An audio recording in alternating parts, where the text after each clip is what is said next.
Oui, Seigneur, nous voulons t'écouter encore ce soir. Tu es le Dieu vivant, tu es le Dieu puissant, tu es le Père éternel, tu es le Roi de gloire. Laisse que ton nom soit glorifié. Au nom de Jésus, nous avons ainsi prié, nous disons Amen. Amen. Amen. Voilà, nous sommes en train de continuer notre thème intitulé « Ne fléchis pas devant Aman ». Et nous sommes encore dans l'introduction. Et le texte de base, c'est Esther chapitre 3, le verset 1 à 2. Il est écrit « Après ces choses, le roi Assyrus fit monter au pouvoir Aman, fils d'Amedata, l'Agagite. Il l'éleva en dignité et plaça son siège au-dessus de tous les chefs qui étaient auprès de lui.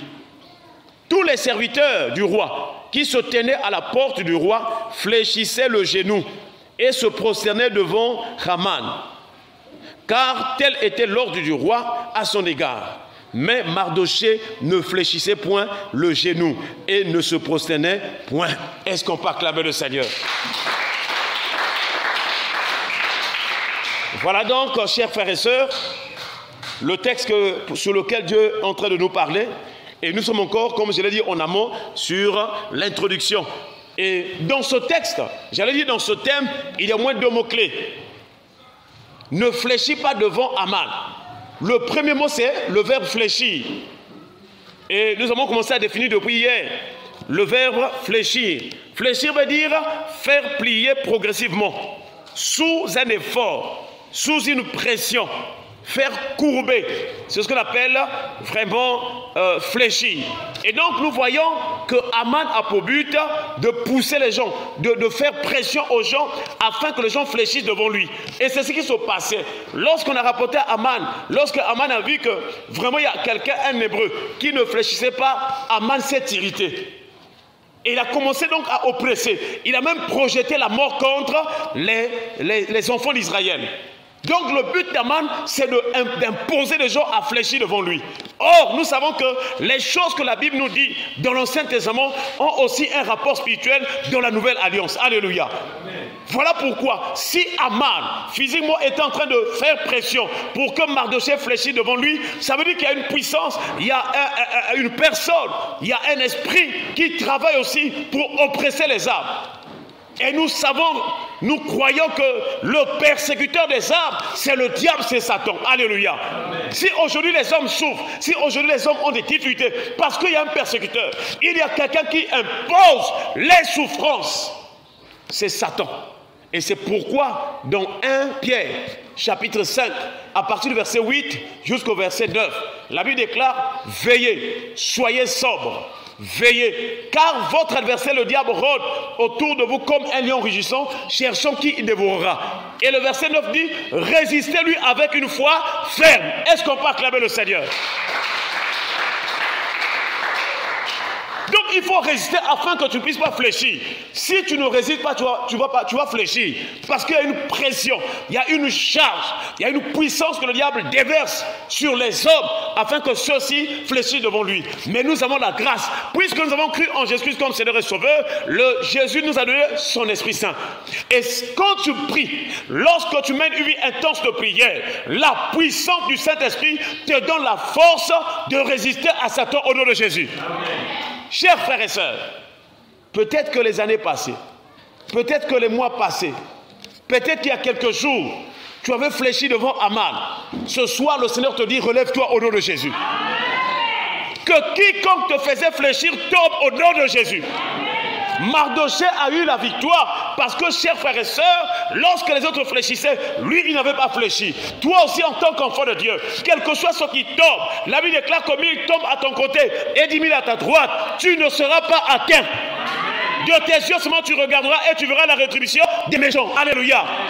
Que tout méchant qui voulait te faire fléchir tombe lui-même qui fléchisse au nom de Jésus. Amen. Chers frères et sœurs, la vie, comme on dit, est un combat. Il y a une lutte. Il y a des choses pour que tu puisses les obtenir. Il faut tenir jusqu'à la fin. Alléluia. Il faut être fort. Il faut être debout. Mais nous, notre station droite, notre façon d'être debout, c'est dans la prière. Alléluia. Amen. Parce que la prière ne cherche pas seulement que tu sois debout physiquement. Même quand tu es assis, si tu as la prière de la foi, tu es plus fort que l'ennemi qui est debout. Amen. Tu es plus fort que les démons qui sont debout. Quelles que soient les positions et le positionnement des démons contre toi, même quand tu es assis, même quand tu es sur ton lit, si tu pries, même dans ton cœur, la puissance de Dieu va les renverser au nom de Jésus. Amen. Que le Seigneur te donne la victoire sur Aman ce soir au nom de Jésus. Amen.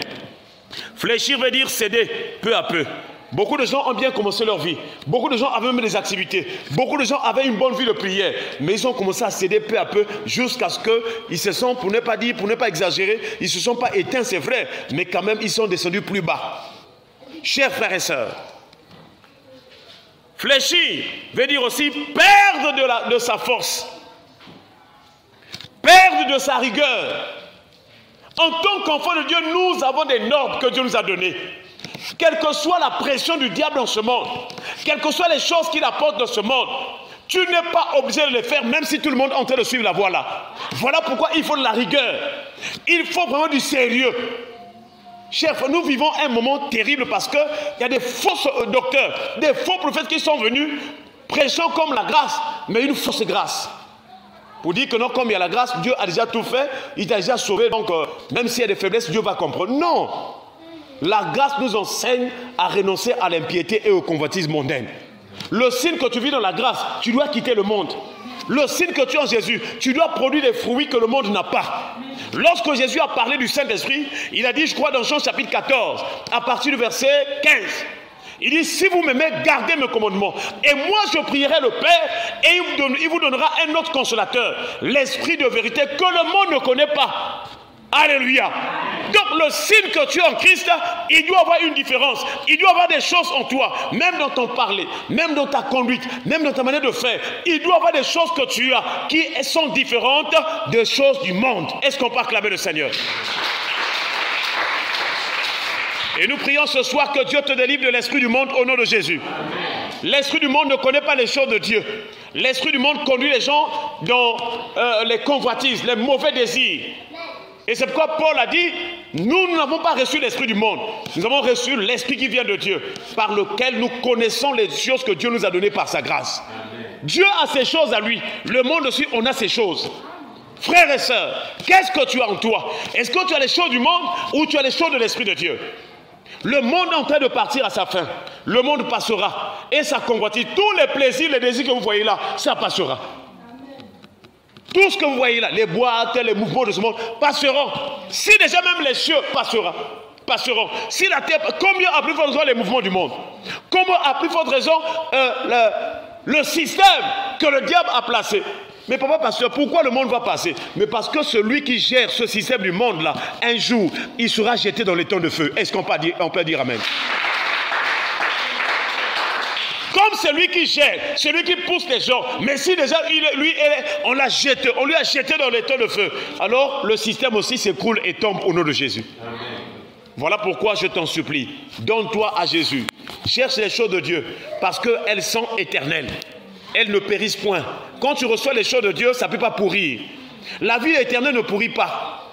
Alléluia. Amen. Les fruits de l'esprit ne pourrissent pas. Bien-aimé dans le Seigneur, fléchir veut dire aussi baisser, diminuer. Lorsque tu acceptes de commencer à céder au diable ou à Satan, ou à ses œuvres, ou à mal, chers frères et sœurs, là où tu avais des choses en abondance, ça va commencer à diminuer.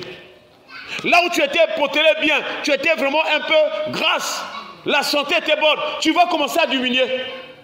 Voilà pourquoi les gens commencent à vraiment maigrir. Parce qu'il y a trop de problèmes, il y a trop de combats, des mauvais rêves. Mais ce soir, si tu crois en cette parole, que Jésus-Christ qui est la parole, sache que Jésus est capable de te relever. Il est capable de te restaurer. Il est capable de te redonner ce que tu as perdu. Job avait presque tout perdu, mais Job avait gardé la foi. Alléluia. Amen. Job n'avait pas fléchi devant le diable. Quoi qu'il avait les douleurs, quoi qu'il avait la maladie, quoi que l'ulcère était en train de lui ronger, mais Job n'a pas cédé. Il avait toujours à l'intérieur de lui quelque chose, dans son fort intérieur. Vous savez, frères et sœurs, on peut être touché dans notre corps, on peut être touché, on manque peut-être à manger, on manque quelque chose de physique, dans la santé un problème, mais il faut qu'à l'intérieur de notre cœur, à l'intérieur au fond là, qu'il y ait toujours la foi, l'espérance et l'amour. Est-ce qu'on peut acclamer le Seigneur? Et Job a dit que je sais que mon Rédempteur est comment? Vivant. Et qui s'élèvera le dernier? Le combat peut commencer du matin jusqu'au soir. Mais avant de finir ce jour ou cette journée, Dieu va te donner la victoire. Le combat peut commencer du début de l'année. Mais avant de terminer l'année, Dieu a déjà donné les promesses. Il a dit la fin de tous. La fin, comment? La fin? Non, j'allais dire que la fin d'une chose veut mieux que son commencement. C'est ce que j'allais dire. Alléluia. Amen. Nous voyons que, chers frères et sœurs, ne cède pas. Même si depuis que tu as commencé à prier pour ce sujet, rien ne marche, rien ne bouge. Ne cède pas. C'est toi qui es en train de voir physiquement que rien ne bouge. Mais sur le plan spirituel, quelque chose est en train de bouger. Amen. Il y a un fond que Dieu est en train de faire venir. Et nous avons donné la prophétie du prophète Élisée. Lorsqu'il a dit à Israël, des fosses, creusez des fosses. 2 Rois chapitre 3, creusez des fosses. Et il a dit, car ainsi parle l'Éternel, vous n'apercevrez ni bruit, ni vent, mais ces fosses seront remplies d'eau. Est-ce qu'on peut acclamer le Seigneur? Quand Dieu agit, ça semble être calme. C'est comme s'il n'y a rien. C'est comme s'il n'y a rien, mais il est en train d'agir. Tu verras seulement le résultat. Dis à ton frère, tu verras le résultat au nom de Jésus. Tu verras ta bénédiction au nom de Jésus. Chers frères et sœurs, lorsqu'on parle donc de céder, il y a plusieurs choses dans la Bible. Et nous voyons, quand on fléchit, ou on parle de fléchir, il s'agit aussi des pieds. Il s'agit aussi des mouvements au niveau de nos jambes, de nos pieds. Pour fléchir le genou, c'est un mouvement des pieds. Donc ça veut dire que ce texte a trait aussi au piège du diable qui travaille pour faire fléchir les gens. Nous sommes dans Psaume 73. Psaume 73, le verset 2.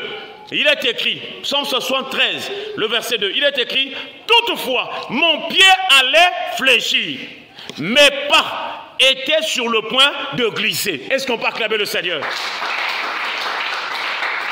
Le psalmiste était combattu, le psalmiste était poursuivi, le psalmiste était dans des persécutions, il était vraiment persécuté, il était oppressé, les oppresseurs se sont levés contre lui, mais il dit que toutefois mon pied allait, mais ça n'est pas fléchir, allait fléchir.